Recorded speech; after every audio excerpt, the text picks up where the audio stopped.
Across Zambia, the promise of equitable development and inclusive governance by President Hakainde Hichilema is becoming a reality. People have been placed at the center of national development, ensuring that no community is left behind. At the heart of this transformation is the Constituency Development Fund, CDF, a flagship initiative delivering development even to the most remote parts of the country. Namwala District's Lubangabanga Primary School in Southern Province is one institution that has benefited from the enhanced CDF. Established in 2006 as a community school, it struggled for nearly 2 decades with poor infrastructure. Learners were subjected to studying in makeshift mud and pole, grass-thatched structures, but today the story has changed. A modern 1x3 classroom block now stands in its place. Thanking the government of UPND for building this school for us. It has been a challenge as we are seeing the 2 structures that are beside us. These are the classes that we used to teach from. It was really a great challenge, especially in the rain season. When it starts raining, it was an issue. We could not teach. It means the learners have to be away from school, or they have to be sent away from school, or maybe we'll start moving around to make sure that the learners learn.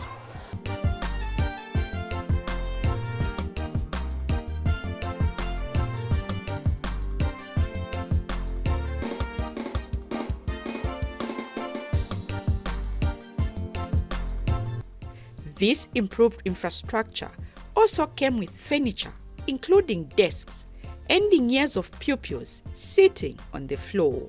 With this structure that we were given a 1x3 classroom block, which came by 2 60-seater desks. It has really improved our learning. We applied to CDF, and CDF responded positively via our able government. It has made our work easier, and it has also improved the number of learners in our classroom. It has raised the population of the learners in the school.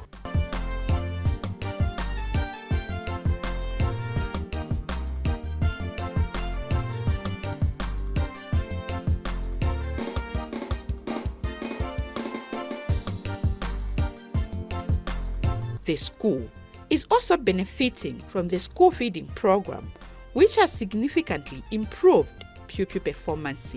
The school enrollment about 138 learners. As we speak now, we have about 309 learners. This it has shown to say learners, they really want school, and they really appreciate the government for giving us the school feeding program, which has brought learners to school. They are able to learn and they're able to perform very well.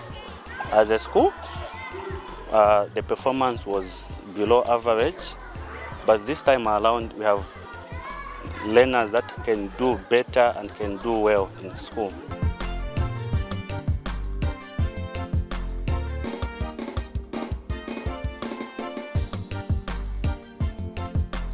For the first time, learners are experiencing a proper learning environment. We used it to walk 4 kilometers to access upper primary seat on the floor.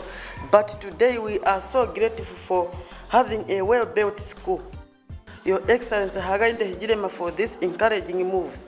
We are so grateful for the feeding program.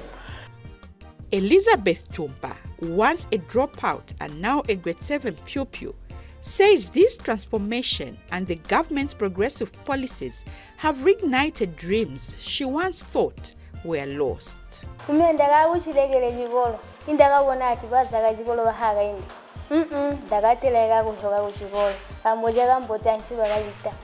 Bakatuyetera amadeski, baratupa ijakulya tulalya inshima ya beans umuso hawujibwantu kiratukulwa ihagwiza uchikolo gambo tulalya green enzala bonse baba kakuchilegere chikolo gambo kakubula mala kubadela usunu balashika kambo yakaba free education. Parents and community leaders now recount the hardships children once faced, but speak with pride about the progress made.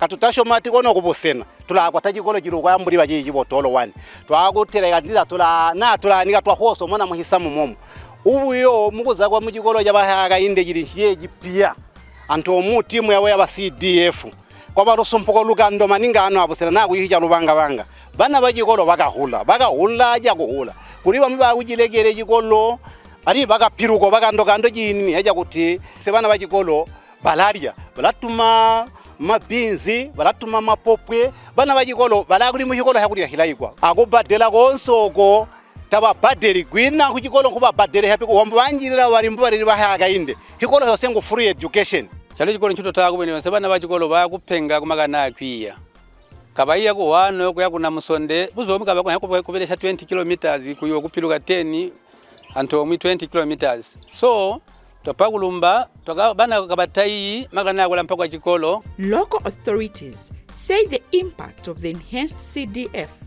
is both visible and far-reaching. As a local authority, we are really very impressed, especially with the decentralization policy, where we are seeing that all the projects that we have under CDF are actually initiated by the community through the World Development Fund. And today, as we stand here, we're actually very impressed to see that we have a modern building which is standing here where our learners can learn in a conducive environment. Okay, and this is a project that is initiated by the community members themselves.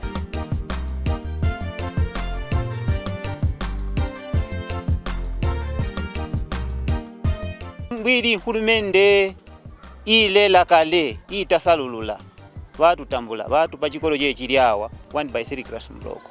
Free education yalengesha kwamba bana ubakulekele chikolo bahokera alimu so inamba ya bana ba chikolo yakomena ukamboka free education. Beyond education, CDF is also transforming critical sectors such as water.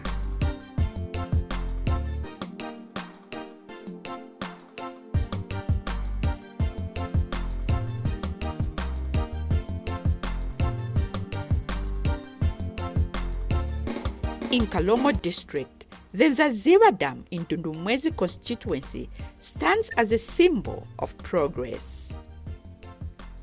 Constructed using CDF, this water harvesting infrastructure is strengthening resilience and improving livelihoods. The setting up of these small irrigation schemes will help the community to be resilient when you talk about the droughts, to be resilient in of the weather shocks that the country or the province is facing.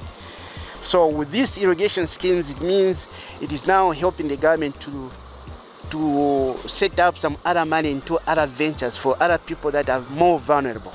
For the people like Ziziba, with such type of a dam, they're not going to look so much to the government, because if they see that there's some shocks in terms of the drought, they can always fall into the waters that they have for them to produce the winter maize from which they can feed themselves and also sell.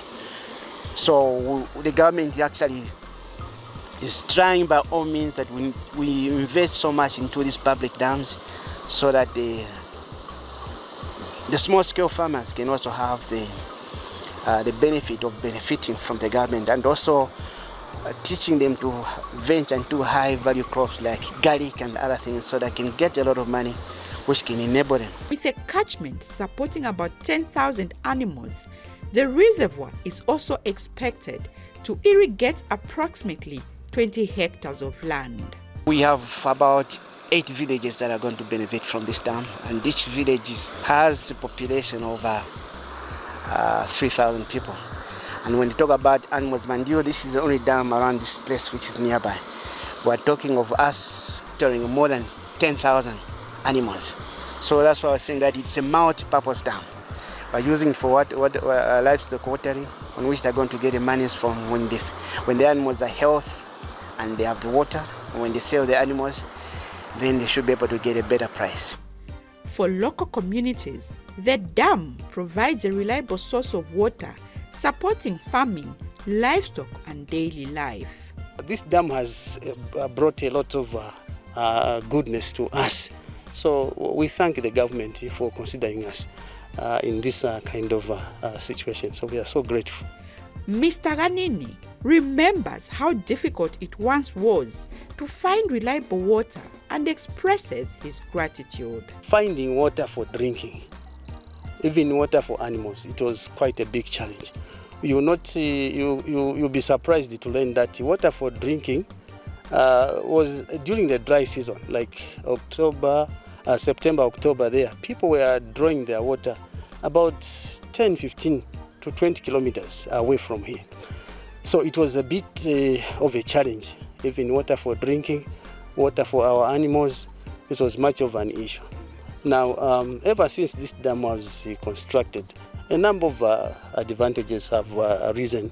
The Presidential Delivery Unit in Southern Province was established to fast-track implementation, strengthen accountability, and deliver measurable results across priority sectors such as health, education, agriculture, livestock, digital inclusion, and the utilization of the Enhanced Constituency Development Fund. The province is scaling up production to 1.2 million metric tons of maize while growing its cattle population from 2.1 million to 3.2 million.